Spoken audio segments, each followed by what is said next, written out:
La antigua Grecia, el origen de la civilización occidental.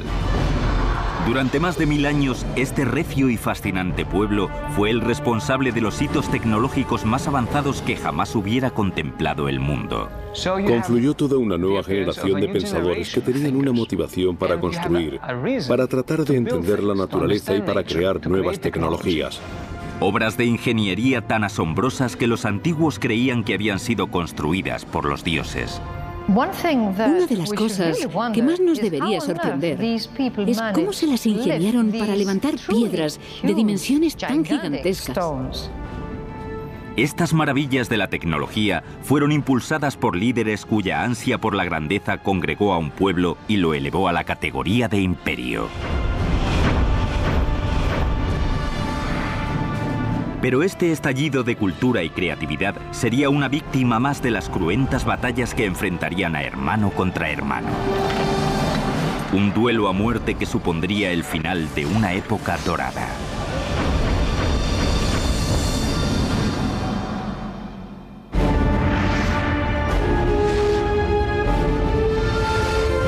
La construcción de un imperio, Grecia.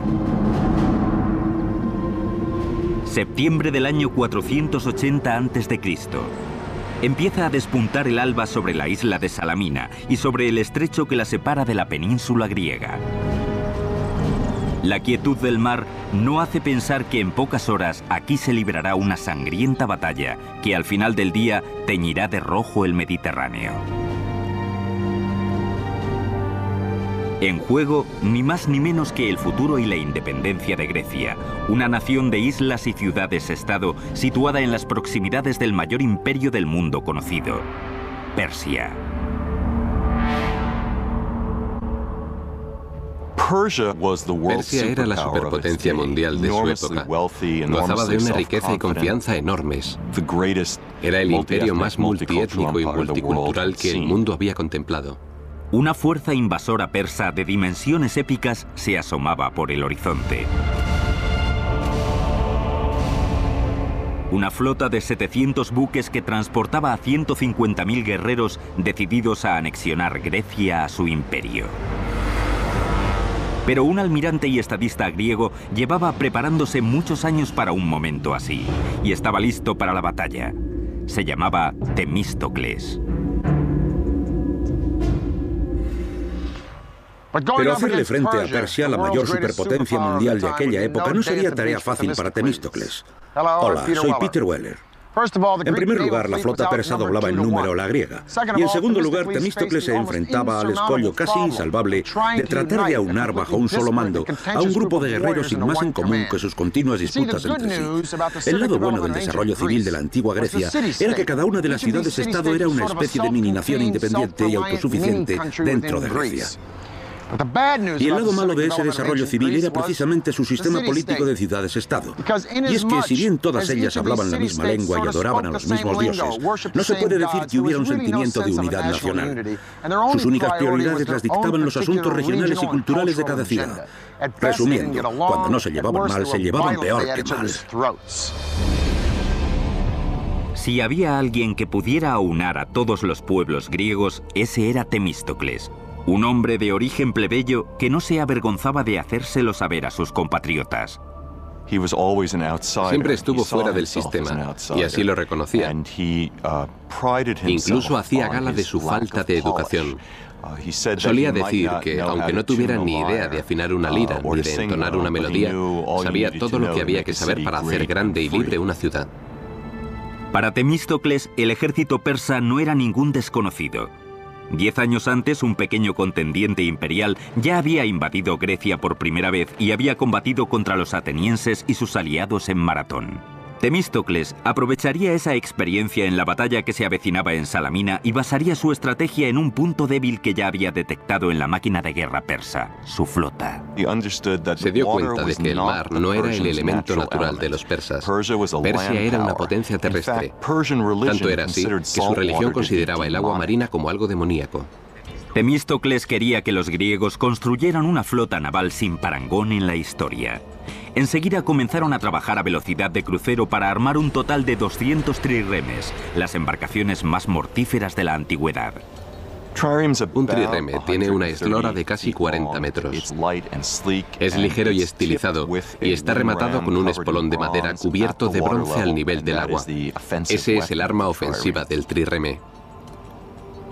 Se podría decir que era una especie de misil tripulado. El trireme era empujado por 170 remeros apostados en 3 niveles distintos, 62 en el nivel superior, 54 en el medio y 54 en el inferior. En este último, los remeros estaban sentados a tal profundidad que las portillas de los remos no levantaban más de 45 centímetros de la superficie del mar. Era un barco de madera impulsado por remos. Podía alcanzar los 8 o 9 nudos de velocidad, algo asombroso para la edad antigua, y podía atacar como un misil.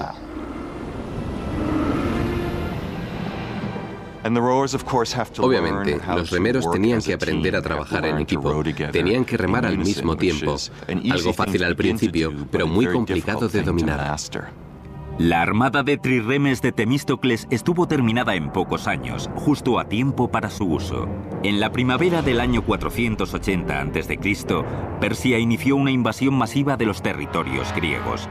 Temístocles era consciente de que la flota persa prácticamente doblaba en número a la griega, así que urdió un sencillo pero ingenioso plan para aunar sus tropas y equilibrar la balanza.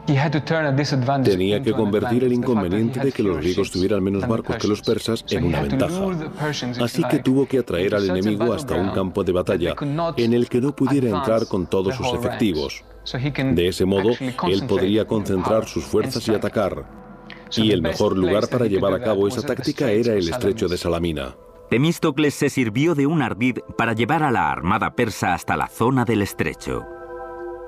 Temístocles era un tipo muy astuto, un embaucador nato. Sabía que los persas preferían ganar las batallas mediante la diplomacia, la intimidación y el soborno de traidores.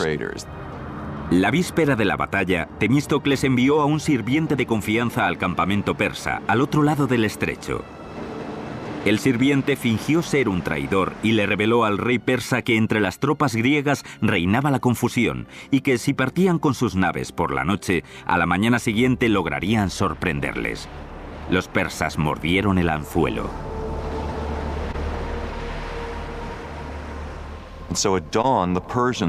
Al amanecer, descubrieron con gran sorpresa que la flota griega, lejos de emprender la huida, se encontraba en posición de ataque y que ellos, los persas, tendrían que luchar. Fue una jugada maestra por parte de Temístocles. Lo que se encontraron fueron 200 trirremes impulsados por 34.000 remeros griegos en línea de ataque. Los persas no tenían forma de maniobrar en las estrecheces de aquellas aguas. Temístocles les había tendido la trampa perfecta. Durante todo aquel día, los griegos fueron una a una rodeando a las embarcaciones enemigas para embestirlas con sus espolones. En aquella batalla murieron millares de soldados persas. Fue una batalla tan confusa, caótica y desconcertante que al final del día los griegos ni siquiera estaban seguros de haber vencido. Pero los miles de cadáveres que jalonaban las costas de Salamina daban cuenta de la decisiva victoria de los helenos.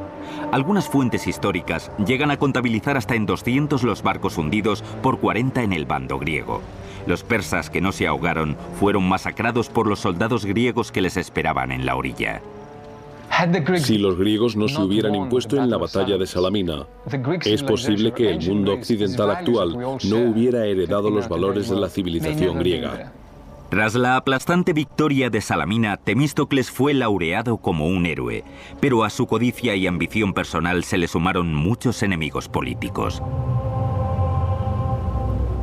Era solo cuestión de tiempo que los ánimos de la asamblea se caldearan lo suficiente. En aquella época, en Atenas se practicaba lo que llamaban el ostracismo, un concurso de impopularidad anual en el que la gente votaba al político que consideraban más perjudicial y peligroso para el devenir de los asuntos de Estado y lo enviaban al exilio durante 10 años.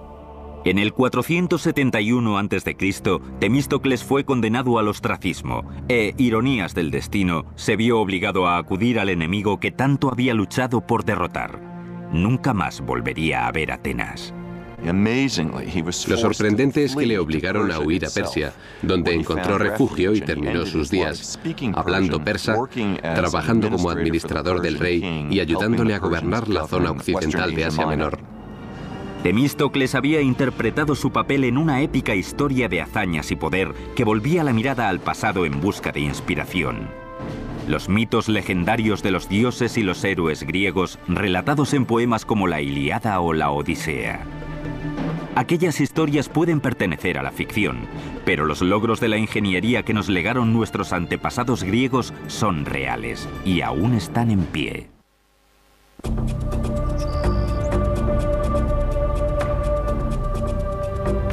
En el año 1300 a.C., un pueblo que hablaba una variante rudimentaria del griego había ocupado grandes extensiones de la península helénica. Se trataba del pueblo micénico, cuyas guerras y escándalos, logros y hazañas alimentaron durante años la leyenda y pusieron los cimientos de la civilización griega.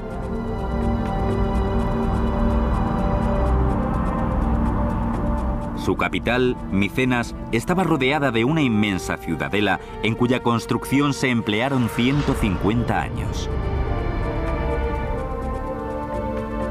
Según la leyenda, era de esta ciudad de donde partieron los micénicos, liderados por un rey llamado Agamenón, cuyas épicas cruzadas quedaron reflejadas en el siglo VIII a.C. de la mano del poeta Homero en dos de los relatos más famosos de la historia, la Ilíada y la Odisea. La Ilíada era algo así como la Biblia para los antiguos griegos. Estaba llena de moralejas que te decían cómo conducir tu vida. Describía a los dioses y la religión, pero también el carácter humano, y proponía ideas sobre las que reflexionar. Los relatos de la Ilíada y la Odisea forman parte del imaginario occidental. El rapto de Helena por París, el asedio de Agamenón a Troya durante 10 años y el gigantesco caballo de madera que los griegos usaron para entrar en Troya y destruir la ciudad. A pesar de lo heroico de las hazañas de Agamenón durante la guerra troyana, su recibimiento en Micenas no fue precisamente el que se le brinda a un héroe. Fue asesinado por su propia esposa.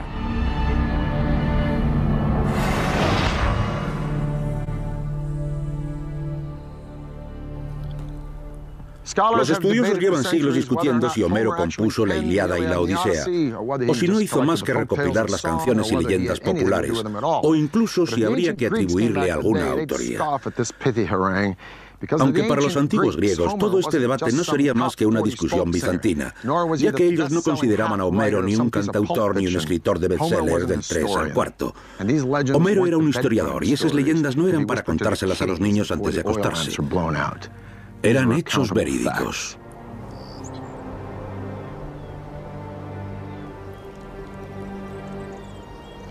Esto es lo que queda de Micenas, la capital de la que habla Homero y sobre la que muchos queremos creer que un día reinó Agamenón. Estas ruinas nos demuestran que aquellos primeros griegos no solo dominaban las técnicas arquitectónicas, sino que eran capaces de verdaderas obras de arte. A medida que nos acercamos a Micenas, lo primero que vemos son los muros de la fortificación. Resultan verdaderamente impresionantes. A una le invade una sensación de majestuosidad. Los muros de la ciudadela de Micenas están reforzados con bloques de piedra de unas 10 toneladas de peso cada uno. Fueron diseñados con tal precisión que cada bloque encaja perfectamente en su lugar junto a los demás.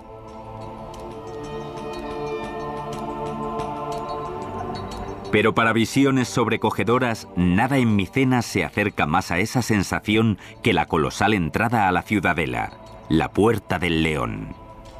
Esta es la Puerta del León, la entrada principal a la ciudadela de Micenas.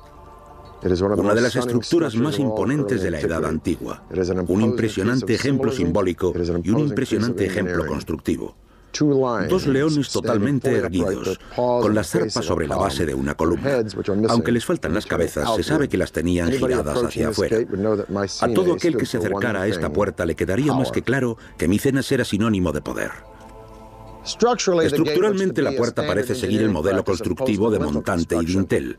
Estos inmensos pilares harían las veces de montantes, los elementos verticales, que sostendrían las 12 toneladas del elemento horizontal, el dintel. Pero es encima de la puerta, donde vemos los leones, donde los arquitectos fueron un poco más allá. Si miramos al triángulo de piedras hendidas junto a los leones, se aprecia el desarrollo de un elemento denominado falso arco. Pongamos que tenemos estas 4 losas y en lugar de apilarlas, intentamos crear una cavidad externa robando un poco de espacio colocándolas de esta manera. Este es el falso arco. Si somos un poco más ambiciosos e intentamos desplazar más las losas con este sistema, corremos el riesgo de que la estructura se venga abajo.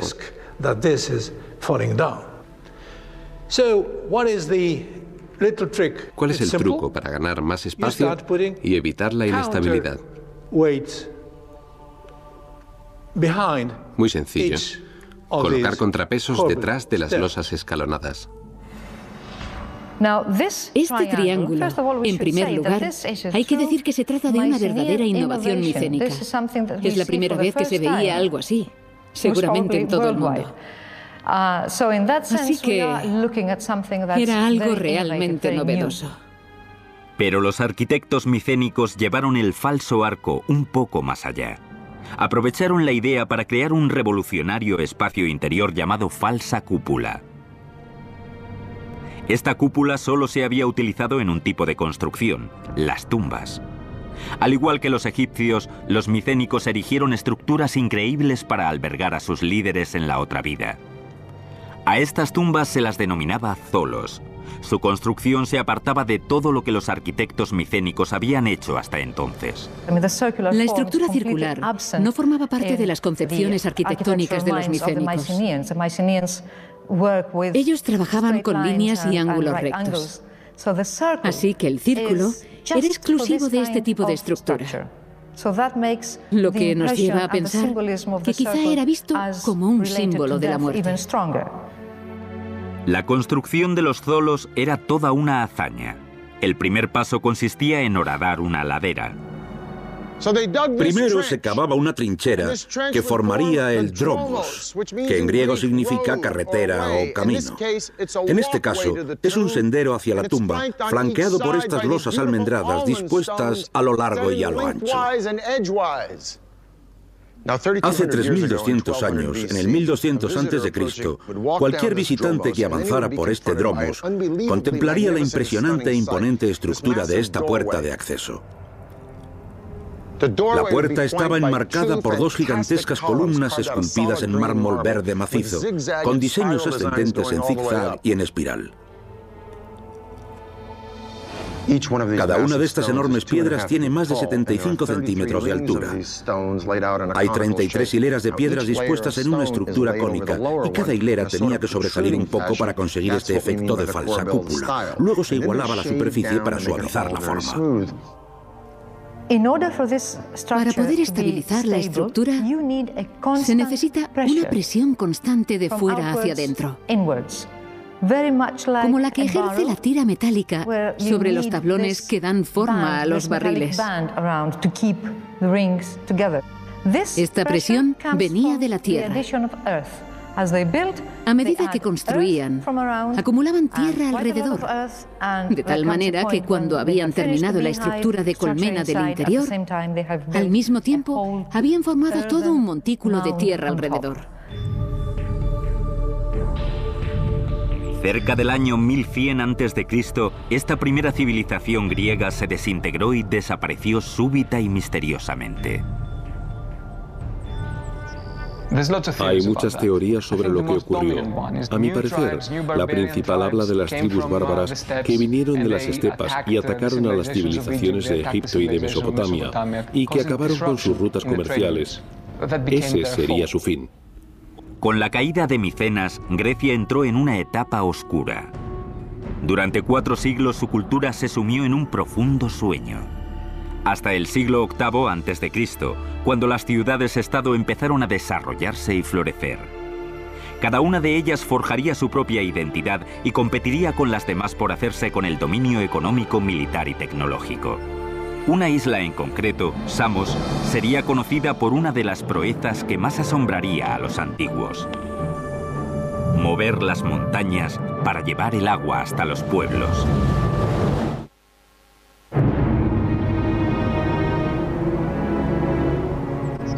Esparta, Atenas, Corinto, Tebas. Son solo algunas de las más de 100 ciudades-estado que surgieron por toda Grecia 400 años después de la desaparición de la civilización micénica. Antes del advenimiento de la democracia, los destinos de muchas de estas ciudades estaban regidos por un único mandatario, denominado tirano. Alrededor del 540 a.C., un tirano llamado Polícrates se hizo con el poder en la isla de Samos, en la región oriental del mar Egeo. Era toda una figura de la política internacional. Forjó alianzas tácticas no solo con los persas, sino también, por ejemplo, con los egipcios. Era un personaje ambicioso. Polícrates llegó a la conclusión de que si quería hacer de Samos una potencia, tendría que hacerlo por mar. Mandó construir una flota de 100 trirremes que aterrorizó a las ciudades-estado vecinas e impuso gravámenes a los barcos que pasaban por sus aguas. Bajo el mando de Polícrates, Samos, su isla natal, se convirtió en una potencia naval, que fue la base de sus riquezas y de su poder. Con sus nuevas riquezas, Polícrates erigió un muro defensivo alrededor de su capital y se propuso resolver un problema que asolaba a muchas ciudades de clima mediterráneo: la falta de agua potable. Samos era una ciudad muy importante y poderosa. Necesitaban mucha agua y no es que les sobrara. Había un manantial muy caudaloso, pero estaba separado de la ciudad por el monte Castro, de 275 metros de altitud. Polícrates y sus ingenieros tenían que arreglárselas para conectar la ciudad con el manantial. Construir un acueducto alrededor de la montaña no era viable. Se podía construir un sistema de suministro de agua alrededor de la montaña, pero lo primero que haría un enemigo durante un asedio a la ciudad sería cortar ese suministro. Y todas las fortificaciones que hubieras construido no te servirían de nada porque te estarías muriendo de sed. La solución hacía preciso recurrir a métodos poco convencionales. Uno de los ingenieros de Polícrates, Eupalinos, dio con una solución que pasaba por mover literalmente la montaña: un túnel que atravesara el monte Castro. Un proyecto descomunal y muy largo. Esas excavaciones llevarían muchísimo tiempo.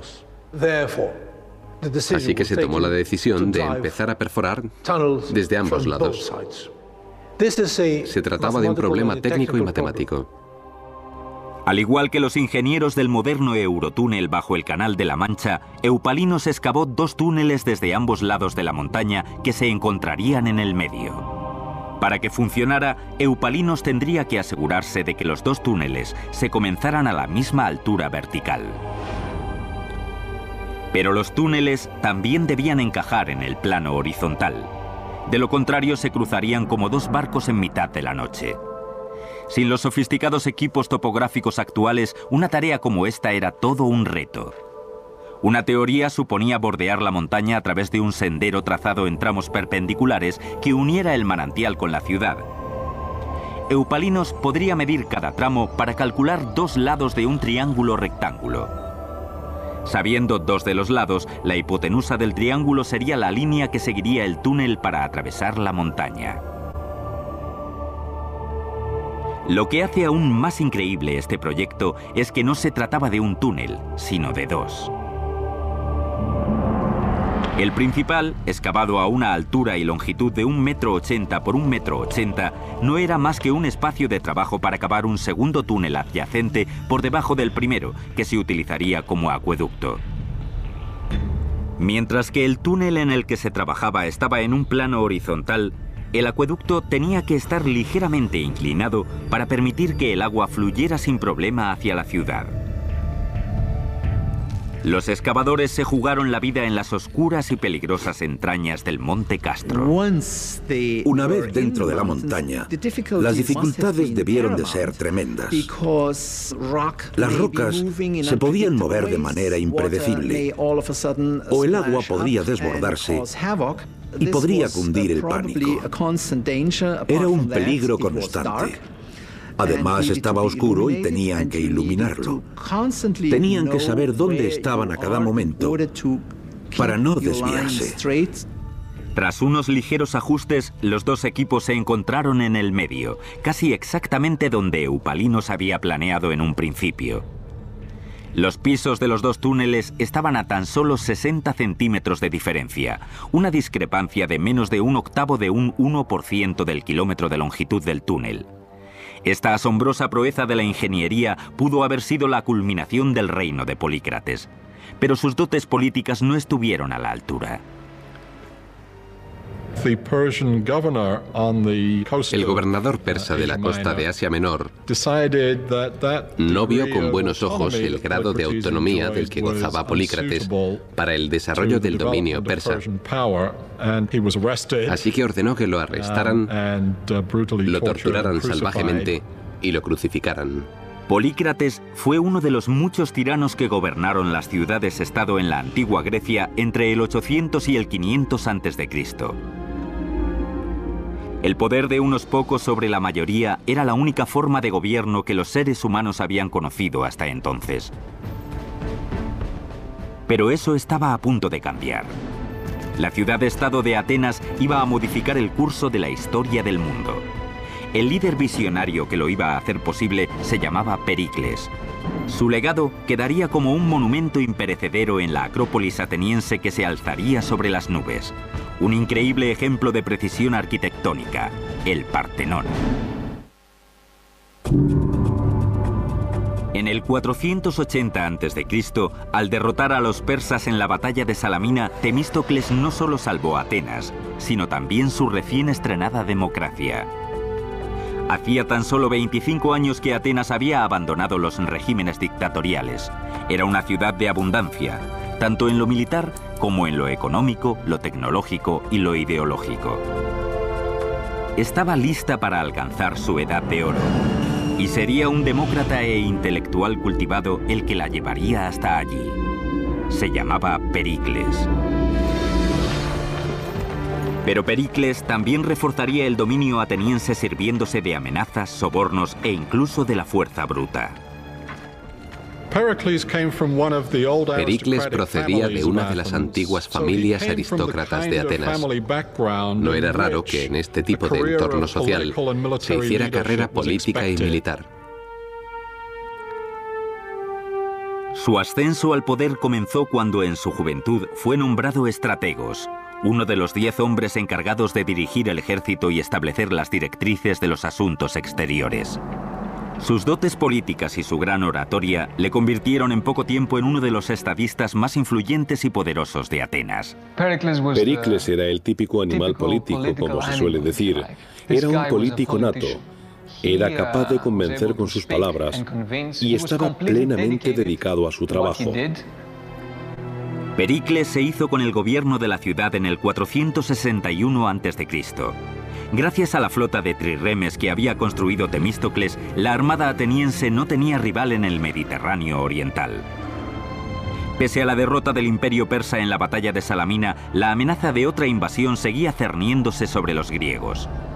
En el 478 a.C., Atenas, junto a las ciudades-estado del Egeo, forjaron una alianza de defensa mutua llamada la Confederación de Delos, una especie de OTAN de la antigüedad.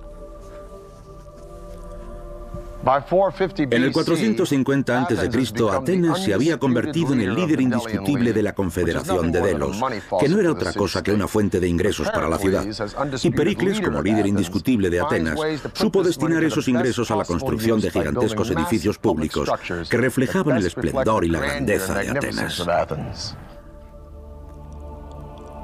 Según la leyenda, Poseidón, el dios griego del mar, y Atenea subieron hasta la Acrópolis para competir por el patronazgo de la ciudad.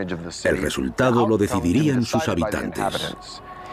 Poseidón golpeó el suelo con su tridente y brotó un manantial. Atenea hizo lo mismo con su lanza y brotó un olivo, que no solo prometía sustento para los griegos, sino también una fuente de riqueza comercial. Así fue como Atenea se convirtió en la patrona de la ciudad. A lo largo de los siglos se erigieron varios templos a la diosa, la mayoría de ellos derruidos. Pero le correspondería a Pericles legar al mundo el epítome de la arquitectura griega de la antigüedad, el Partenón.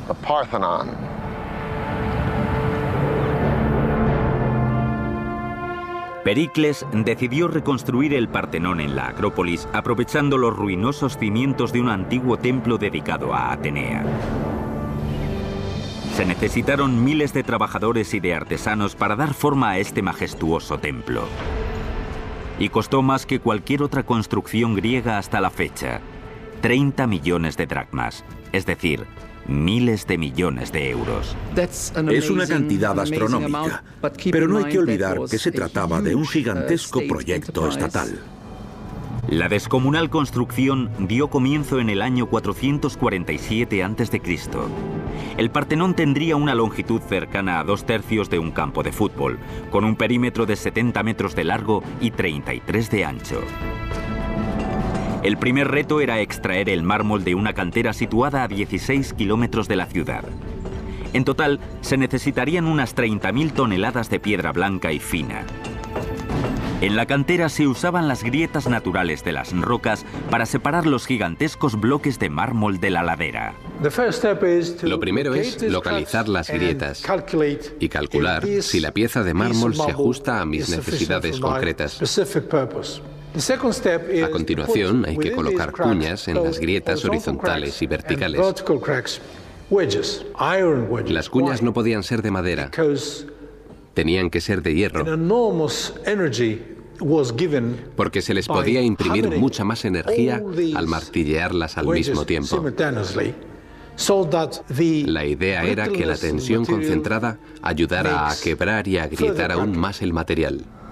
Una vez listos los bloques, los obreros usaban palancas, sogas y poleas para mover el mármol y prepararlo para su traslado a la Acrópolis. Pero los accidentes eran frecuentes. El riesgo de que estos grandes bloques se desprendieran y mataran a alguien era enorme. Pero extraer y transportar el mármol desde la ladera de la montaña no era más que la mitad del camino. Los ingenieros del Partenón tenían que encontrar la manera de elevar estos mamotretos de mármol de 10 toneladas y erigir el mayor templo que el mundo hubiera contemplado. En julio del 447 a.C., dieron comienzo los trabajos de construcción de un majestuoso templo en la Acrópolis ateniense. El Partenón fue el legado de Pericles, un ambicioso líder que llevaría a Atenas a una edad de oro nunca vista en Grecia. Era una declaración: somos la ciudad más poderosa de Grecia, somos el centro de la democracia y de la libertad de pensamiento, somos el mejor pueblo, tenemos el mejor ejército y la mejor flota, somos los líderes. El Partenón se alejaría del modelo clásico de la época, que consistía en una planta hexagonal con 6 columnas en cada punta y 13 en los lados. El Partenón seguiría un patrón octogonal más grande, de 8 por 17 columnas. Sería una construcción muy distinta, porque hasta entonces todas tenían las mismas proporciones. Pero al hacerla más grande, hay que ampliar la escala y darle una dimensión extra. Las columnas soportaban el grueso de la estructura. Cada una estaba compuesta de 11 tambores apilados unos encima de otros como si fueran fichas. Estaban tallados de tal manera que formaban una columna perfecta. La parte superior de cada columna estaba dividida en 4 círculos concéntricos, cuyos anillos eran más o menos prominentes dependiendo de la cantidad de agarre necesaria para acoplarse al siguiente tambor. En el centro de cada tambor se hacía un corte de 10 a 15 centímetros cuadrados y de 7 a 10 centímetros de profundidad. A continuación, los carpinteros insertaban tacos de madera en los cortes para alinear y centrar cada tambor con el siguiente. El siguiente reto era elevar esos tambores de piedra maciza, sobre todo los correspondientes a las secciones más altas de las columnas. Una sola columna del Partenón podía pesar entre 63 y 119 toneladas. Una grúa es un dispositivo de lo más sencillo. Solo hace falta un brazo y una serie de poleas que, como sabemos, permiten elevar un peso de, digamos, 10 toneladas, mientras se hace descender otro peso de solo 100 kilos. Los ingenieros enganchaban la piedra a la grúa de una manera en concreto. El método más habitual era atar la punta de la soga a un gancho metálico en forma de S. A continuación, se ataban sogas más cortas al gancho y se enrollaban a unos pequeños salientes llamados tachuelas, que se habían dejado sin cortar en el mármol para este fin. Se solían dejar 4 tachuelas equidistantes alrededor del tambor para distribuir la fuerza necesaria para alzar la piedra. Los muros que cercaban los espacios interiores tenían que colocarse con mucha precisión, ya que los constructores griegos no usaban ningún conglomerado. Para mantener unidos los bordes de cada bloque, practicaban un agujero en forma de doble T. Luego insertaban barras de hierro para sujetarlas la una a la otra. Una vez que las columnas y los bloques habían sido colocados, las tachuelas empleadas para elevarlos se solían cortar y alisar. Se suele decir que no hay ni una línea recta en el Partenón. Eso significa que los arquitectos tuvieron en cuenta una serie de efectos ópticos al construirlo. Tanto en las escaleras como en las columnas, hasta el frontón que corona el edificio. Las escaleras, por ejemplo, parecen rectas. Pero si nos fijamos bien, vemos que el centro es más abultado que los bordes. Esta estrategia es la misma que se ha empleado en las columnas. Esta es una columna dórica. Es decir, no tiene base. Parece salir directamente de la piedra. Cada columna tiene 20 estrías que hacen que parezca ondulada. Se puede apreciar cómo se ensancha en el centro y se vuelve a estrechar en el capitel. A esta técnica se la denomina éntasis. Las líneas de esa longitud, situadas más o menos al nivel del horizonte, suelen curvarse hacia afuera. Para paliar ese efecto, decidieron curvarlas hacia adentro, de modo que el resultado fuera más armonioso y pareciera que estaban rectas, porque si hubieran utilizado ángulos rectos perfectos se vería así. La función principal del Partenón era servir de refugio a la monumental estatua de Atenea. El Partenón fue una construcción muy cara, pero la estatua que albergaba tuvo un coste igual, si no mayor, que el propio edificio. La estatua de Atenea tenía una altura de unos 10 u 11 metros. Y los materiales con que se fabricó fueron oro y marfil. Como parte del trabajo artesanal de la obra, se encargó a cientos de escultores que perfilaran figuras de tamaño real. El conjunto escultórico más famoso del templo es el friso que recorría los muros interiores del edificio. Se trataba de un altorrelieve que sobresalía tan solo unos centímetros de la piedra y representaba las Panateneas, unas fiestas en honor de la diosa Atenea que la ciudad celebraba cada 4 años. Lo que queda hoy en día en el lateral del Partenón son los restos de mármol blanco del edificio. Antiguamente, no solo las esculturas, sino muchas otras partes estaban decoradas con muchas pinturas. Pero no todos los atenienses quedaron cautivados por el Partenón. Algunos lo consideraban un adefesio, además de un monumento a la gloria de Pericles. Muchos atenienses odiaban el Partenón y los demás templos. Los veían como una afrenta, como algo horrible. A Platón, por ejemplo, le horrorizaban. Eso era lo que pensaban muchos atenienses cuando miraban a sus lugares sagrados y veían esos edificios tan novedosos, que no tenían nada que ver con el pasado. Las voces de descontento no se dirigían únicamente al Partenón. A medida que Pericles seguía ampliando el dominio de Atenas, sus rivales empezaron a conspirar contra él. No tardaron en arremeter contra sus socios más próximos. La primera de la lista era una bella y cultivada mujer llamada Aspasia, un miembro de la élite social de las heteras y consorte de Pericles.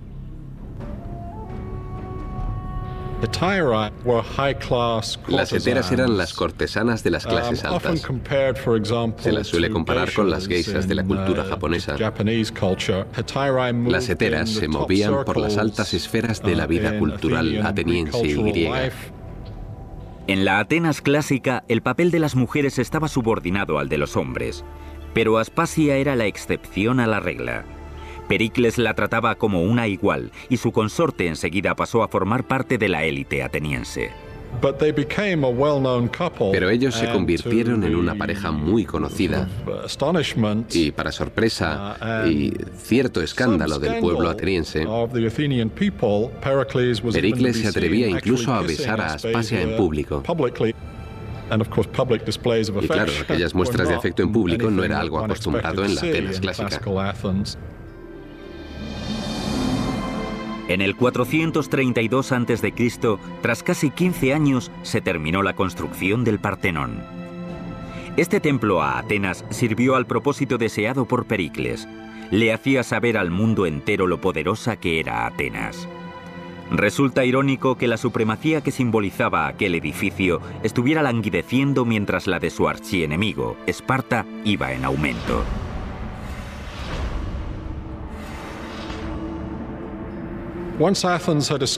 Una vez que Atenas había establecido este gran sistema de alianzas, o como algunos lo llamaban, este imperio ateniense, y podría decirse que lo era, se fue despertando el recelo de los espartanos ante el poder creciente de Atenas, hasta que en la década del 430 a.C. los vieron como una amenaza real. En el 431, Esparta atacó a Atenas. Durante 2 largos años Atenas resistió el asedio de los espartanos. Pero la gloriosa ciudad de Pericles estaba a punto de ser asolada por un enemigo invisible. Tras un par de años, debido a la superpoblación de la ciudad, la enfermedad, al parecer procedente de Oriente Próximo, se cebó con los atenienses. La conocida como Plaga de Atenas diezmó la población de la ciudad. Pericles, a sus 60 años, sobrevivió a la plaga, pero quedó físicamente debilitado y fue el principal culpable de la caída en desgracia de la ciudad. En el 429, cuando la plaga y la guerra aún se cernían sobre su amada ciudad, Pericles murió.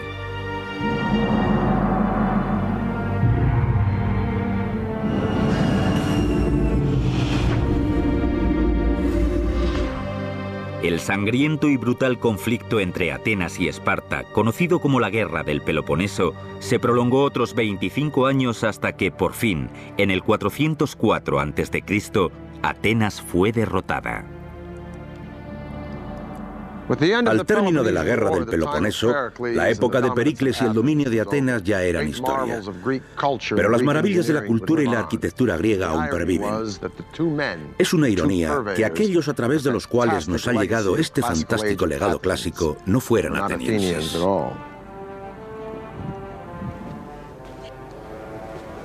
Los nombres de estos dos mandatarios son sinónimo no solo de conquista, sino también de helenismo, es decir, de la difusión del ideal griego por todo el mundo hasta el día de hoy.